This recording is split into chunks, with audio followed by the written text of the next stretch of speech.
ሰበር ዜና ሰሜን ኮሪያ ዶናልድ ትራምፕን ለመግደል ዛተች።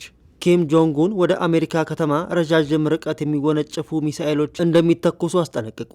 ወዲህ ደግሞ እስራኤል ኢራንን ተበቅላታለች። እስራኤል በኢራን በርካታ ከተሞች ላይ መጠነ ሰፊ የሚሳኤል ማዕበል አዝንባለች። ቴል አቪቭ ኢራን ላይ አስፈሪ ሚሳኤሎችን አርከፍክፋለች። ካርታ ለዋጭና የኃይል ሚዛን ቀያሪ ጦርነት የሆነው የመካከለኛው ምስራቅ ውጊያ አድማሱን እየለጠጠና እንደ ሀገር እየተዛመተ ነው። በጦርነቱ ከቀጠናው ሀገራት ባለፈ እንደ ቻይና፣ ሩሲያና ሰሜን ኮሪያ ያሉ የሩቅ ተመልካች ሀገራትም ጭምር እየገቡበት ነው። እነዚህ የሩቅ ተመልካች ሀገራት በቀጠናው ባላቸው ብርቱ ፍላጎት የተነሳ በአንድም በሌላም መልኩ ጦርነት ውስጥ እየተሳተፉ ነው። ቻይና ዳርዳር እያለች አዩኝ አላዩኝ እያለች ለኢራን ድጋፏን እየሰጠች ሲሆን ራሽያና ሰሜን ኮሪያ ግን በግላጭ ድጋፋቸውን እየሰጡ ነው። በዚህ ጦርነት በይፋ እየገቡ ያሉት የሰሜን ኮሪያው መሪ ኪም ጆንግ ኡን ትናንት ምሽት ላይ በአገራቸው ቴሌቪዥን ጣቢያ አነጋጋሪ መልእክት አስተላልፈዋል። በዚህ መልእክታቸው የአሜሪካ ከተሞችን የመደብደብ አቅም አለን፣ አሜሪካ ኢራን ላይ የከፈተችውን ጦርነት ካላቆመች መሪዋን እስከ መግደል እርምጃ እንወስዳለን የሚሉ ዛቻዎችን አሰምተዋል። የተወደዳችሁ የአዲስ ፖስት ሚዲያ ቤተሰቦች፣ ሰሜን ኮሪያ አምርራለች። እስራኤልም የበቀል እሳቷን ኢራን ጀርባ ላይ እያሳረፈች ነው። ቴሄራን ሌሊቱን የእሳት ራት ሆና ታይታለች። በተጨማሪም አሜሪካና እስራኤል ኢራን ላይ ያልተጠበቀ እርምጃ ወስደዋል። እርምጃውም የሚሳኤል ጥቃት ያልሆነ ነገር ግን ከሚሳኤል ጥቃት ያልተናነሰ እርምጃ ነው። ምንድነው የሚለውን በዝርዝር እንነግራችኋለን። ቪዲዮውን ላይክ አድርጋችሁ በመጀመር ጥቂት ጣፋጭ ደቂቃዎችን አብራችሁን እንድትቆዩ ግብዣችን ነው። ኪም አምርረዋል። ትራምፕ የማይደፍሯቸው ብቸኛ መሪ ሲሆኑ ከነካችሁኝ የኒኩሌሩን ቀይ ቁልፍ ጫነዋለሁ የሚል ማስፈራሪያ በየጊዜው ያሰማሉ። ኒኩሌርን ያህል ነገር ተሸክመው ዓለምን እያንቀጠቀጡ ያሉት ሰሜን ኮሪያዊ ኪም ጆንግ ኡን መካከለኛው ምስራቅ ላይ የተለኮሰው ጦርነት ሰርግና ምላሽ ሆኖላቸዋል። ጦርነቱ እስካሁን ያልሞከራቸውን መሳሪያዎች እንዲፈትሹ በር ከፍቶላቸዋል የተባለ ሲሆን ምናልባትም ነገሩ ተካሮ ወደ ኒኩሌር ጦርነት የሚሻገር ከሆነም የኒኩሌሩን ቀይ ቁልፍ ለመጫን አሰፍስፈው እየጠበቁ ነው የሚገኙት። ረዥም ርቀት የሚወነጨፉ ፍጥነታቸው ከድምፅ 3 እጥፍ የሚበልጡ ሚሳኤሎችና አስፈሪውን ኒኩሌር ታጥቃ የማይደፈር አጥር ገንብታለች። አሜሪካ የምትፈራት ብቸኛው ሀገር ናት ሰሜን ኮሪያ። ኪም ዓለምን እያራዷት ነው። በደቂቃ ውስጥ አሜሪካ ከተሞች ድረስ መወንጨፍ የሚችሉ ሚሳኤሎችን በመስራት ማን ነው የሚደፍረኝ እያሉ ነው። በቅርብ በሰጡት ማስጠንቀቂያ ደግሞ ዓለም እኛን ሊተናኮል ካሰበ ኒኩሌርን ተኩሳለን ሲሉ ዝተዋል። ለዚህ የኪም ዛቻ የትራምፕ መልስ ዝምታ ብቻ ሆኗል። አዎ ሳር ቅጠሉ ተናገረኝ ብለው ጦር መምዘዝ የሚቀናቸው ትራምፕ ሰሜን ኮሪያን ግን የመናገር ድፍረቱና አቅሙን አጥተው ታይተዋል። የተባበሩት መንግስታት ድርጅት ጎረቤት ሀገራት የኒኩሌር መርሃ ግብሯን እንድታቆም የሚያቀርቡበትን ጥሪ የማትቀበለው ሰሜን ኮሪያ መሳሪያውን ለጠላቶቿ ጠንካራ ጋሻ አድርጋ ትመለከታለች። ሰሜን ኮሪያ የኒኩሌር ጦርን ለመሸከም የተነደፉትን የተለያዩ የባለስቲክ ሚሳኤሎችን እያለማች ነው። ሚሳኤሎቹ የአሜሪካን አጋሮችን ደቡብ ኮሪያና ጃፓንን ለመምታት እንዲሁም የአሜሪካንን ጦር ሰፈሮች ሊያጠቁ የሚችሉ የረዥም ርቀት መሳሪያዎች ናቸው። ፒዮንግያን ኒውዮርክን ወይም ዋሽንግተንን መምታት የሚችሉ አህጉር አቀፍ ባለስቲክ ሚሳኤሎችም እየሰራች ነው። ሐዋሶንግ 17 የተባለው አዲስና ትልቅ ሚሳኤል በጥቅምት ወር የሰራተኞች ፓርቲ 75ኛ ዓመት በዓል በወታደራዊ ሰልፍ ላይ ታይቷል። የነዳጅ ቴክኖሎጂን የሚጠቀም አህጉር አቋራጭ ባለስቲክ ሚሳኤል በማምረት ላይ የምትገኝ ሲሆን አሜሪካ መተኮሱን እንዳታውቅ የሚያደርግ ቴክኖሎጂ ያለው ነው የተባለው። ይህ አሜሪካ መድረስ የሚችለው የኮሪያ ሚሳኤል ወደ አሜሪካ ሊተኮስ እንደሚችል ኪም ፍንጭ ሰጥተዋል። ኪም ጆንግ ኡን ትናንት በሀገራቸው ቴሌቪዥን ጣቢያ ቀርበው አሜሪካንን አስጠንቅቀዋል። ዶናልድ ትራምፕ ዛሬ ኢራንን የሚወጋው ያቺ ሀገር ልትቋቋመው እንደማትችል ስላመነ ነው። የኔን ሀገር ሰሜን ኮሪያን፣ ቻይናን ወይም ሩሲያን ለመተንኮስ የማይደፍረው ለዚህ ነው። ምክንያቱም የእኛን ኃይልና ሚሳኤሎችን በሚገባ ያውቃል ሲሉ ፎክረዋል። እኛ መላውን አሜሪካዊ በአንድ ሚሳኤል ብቻ ከምድረ ገጽ ማጥፋት እንችላለን ያሉት ኪም እሱ ግጭት የሚፈልገው አጸፋ መመለስ እንደማይችሉ ከሚያምንባቸው ሀገራት ነው ብለዋል። አክለውም ነገር ግን ኢራን በእውነት ከፈለገች አብዛኛውን የአሜሪካን ክፍል በቦምብ መደብደብ ትችላለች። ጥቃት የማታደርሰው ግን የብዙ አሜሪካውያን ንጹህ ዜጎችን ሕይወትን እንዳይጠፋ በመፍራት ብቻ ነው በማለት ለኢራን አጋርነታቸውን አሳይተዋል። በእንዲህ መልኩ ኪም ዛቻቸውን አሜሪካ ላይ ያሰሙ ሲሆን በአንጻሩ አሜሪካና እስራኤል ላይ የሚፈጸሙት ጥቃት አጠናክረው ቀጥለዋል። ዛሬ 16ኛ ቀኑን በያዘው የመካከለኛ ምስራቅ ጦርነት ሰላም በቅርብ የሚመጣ አይመስልም።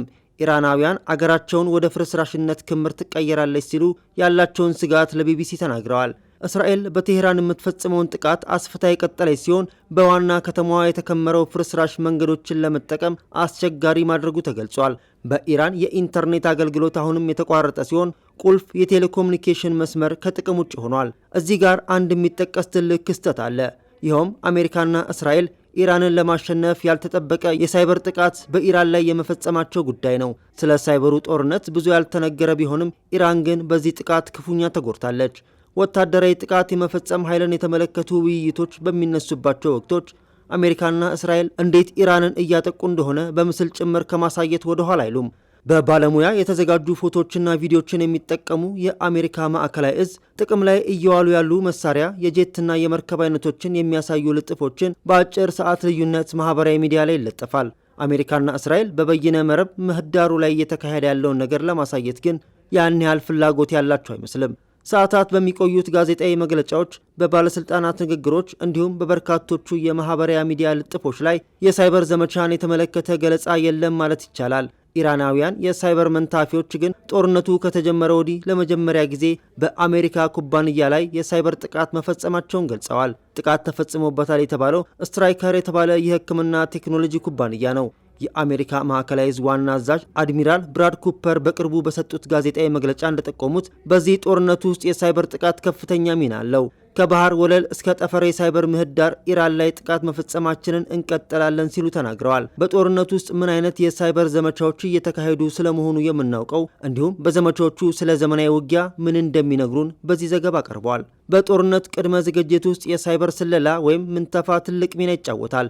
የፔንታጎን የጋራ ወታደራዊ አዛዦች ሊቀመንበር የሆኑት ጀነራል ዳንኬን የጦርነቱን አካሄድ በተመለከተ ለወራት አንዳንድ ጉዳዮች ላይም ለዓመታት እቅድ ሲዘጋጅለት እንደነበር ተናግረዋል። ጥቃት የሚፈጽምባቸው የኢላማዎች ስብስብ መለየት የእቅዱ አካል እንደነበረም ጋዜጣዊ መግለጫ ላይ አብራርተዋል። የጥቃት እቅድ ከመዘጋጀቱ አስቀድሞ የአሜሪካና የእስራኤል ሳይበር መንታፊዎች ወሳኝ ወደ ሆኑ የኢራን ኮምፒውተር ኔትወርኮች ውስጥ ሰርገው ገብተው ሊሆን ይችላል። ከአየር መከላከያና ወታደራዊ ኮሚኒኬሽን ጀርባ ያሉ የኮምፒውተር ኔትወርኮች የሳይበር መንታፊዎቹ ዋነኛ ዓላማ መሆናቸው አይቀሬ ነው። የብሪታንያው ፋይናንሻል ታይምስ ጋዜጣ ስማቸው ያልተጠቀሰ ምንጮችን ዋቢ አድርጎ ባወጣው ዘገባ እንደሚያሳየው እስራኤል ግዙፍ የክትትል መረብ ለመገንባት እንዲያስችላት በኢራን ጎዳናዎች የሚገኙ የደህንነትና የትራፊክ ካሜራዎችን ጠልፋ ነበር። በእነዚህ ካሜራዎች አማካኝነት ኋላ ላይ ጥቃት የተፈጸመባቸው አያቶላ አሊ ሐሜኒና ወታደራዊ አዛዦቻቸው የዘውትር የውሎ ልምድ ምን እንደሚመስል እንደተጠና በዘገባው ላይ ተጠቅሷል። ከኢንተርኔት ጋር የተገናኙ ካሜራዎች በአነስተኛ ወጪ የመንገዶች ተቋማትና እንቅስቃሴዎችን ሁኔታ የተመለከተ የትክክለኛ ጊዜ መረጃ ስለሚያገኙ በሳይበር ውጊያ ውስጥ ዓላማ የሆኑ መምጣታቸውን ቼክ ፖይንት የተሰኘው የሳይበር ደህንነት ኩባንያ የስጋት ስለላ ባለሙያ የሆኑት ሰርጌ ሻይኬቪች ያስረዳሉ። ይህ አይነቱ መረጃ ሰላዮች እንደማሰማራት ባሉ መደበኛ የስለላ ተግባራት ከሚገኘው መረጃ ጋር ተዳምሮ ጥቅም ላይ እንደሚውል አስተያየት ሰጪዎች ይናገራሉ። በእስራኤል ጦር የሳይበር መከላከያ ባለሙያ የነበሩት ታል ኮሌንደር በበኩላቸው ብዙውን ጊዜ የሳይበር ዓለም ባለቤትነቱ የኛ የሆነ ወሳኝ መሳሪያ አይደለም፣ የመረጃ ከባቢውን ለመቅረጽ የሚደግፍና በምድር ላይ ለሚከናወኑ ዘመቻዎች የሚያግዝ አቅም መጨመሪያ መሳሪያ ነው ይላሉ። ኢራን ላይ የመጀመሪያዎቹ ጥቃቶች ከተፈጸሙ በኋላ በተሰጠው ጋዜጣዊ መግለጫ ላይ ጀነራል ኬን የአሜሪካ የሳይበርና የጠፈር እዞችን የመጀመሪያዎቹ እርምጃ ፈጻሚዎች ሲሉ ይገልጿቸዋል። እነዚህም የኢራንን የመመልከት ግንኙነት የማድረግና ምላሽ የመስጠት አቅሞችን እንደገደቡና እንዳስተጓጎሉም በማንሳት አሞካሽተዋቸዋል። ለምሳሌ አያቶላ ሐሜኒ የደህንነት ቡድኑ ወደ ስፍራው እየመጣ ያለን ተዋጊ ጄት በተመለከተ ማስጠንቀቂያ እንዳይደርሰው ሲባል የሞባይል ስልክ ማማዎች እንዲጠለፉ ወይም እንዲጠፉ ተደርገው ሊሆን እንደሚችል አስተያየት ሰጪዎች ይጠቁማሉ። ይህ አይነቱ ድርጊት ስለመፈጸሙ ማረጋገጫ አልተገኘም። ነገር ግን እንደ ዩክሬን ጦርነት ባሉ የተለያዩ ግጭቶች ውስጥ መሰል እርምጃዎች ተወስደው ተመልክተናል። የአሜሪካ መከላከያ ሚኒስትር ፒት ሄግሴትም በቅርቡ በሰጠው ጋዜጣዊ መግለጫ ላይ የኢራን ጦር አባላት መቀናጀትና ቀጣይ ያለው ጥቃት መፈጸም ቀርቶ መነጋገር ወይም ግንኙነት መፍጠር አይችሉም ነበር በማለት በኩራት ሲናገሩ ተደምጠዋል። ይህ አስተያየት ፕሬዚዳንት ትራምፕ የቬኔዙዌላን ፕሬዚዳንት ኒኮላስ ማዱሮን ከአገራቸው ስለወሰዱበት ዘመቻ ስኬት ከተናገሯቸው ቃላት ጋር ይመሳሰላል። ትራምፕ እኛ ባለን የሆነ ብቃት የተነሳ የካራካስ መብራቶች በአብዛኛው ጠፍተው ነበር ሲሉ ከዘመቻው በኋላ መናገራቸው ይታወሳል።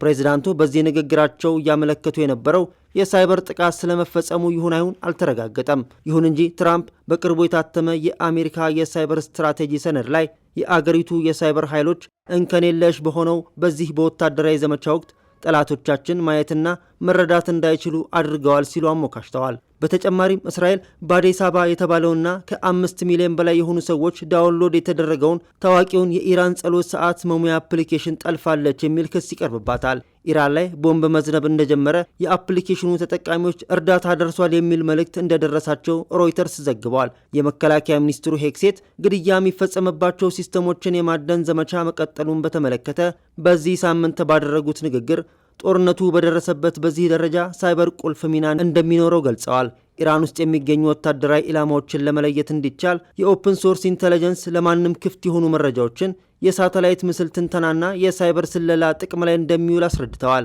ሰው ሰራሽ አስተውሎት መገልገያዎችም በከፍተኛ ደረጃ ጥቅም ላይ እየዋሉ ሊሆን እንደሚችል ይገመታል።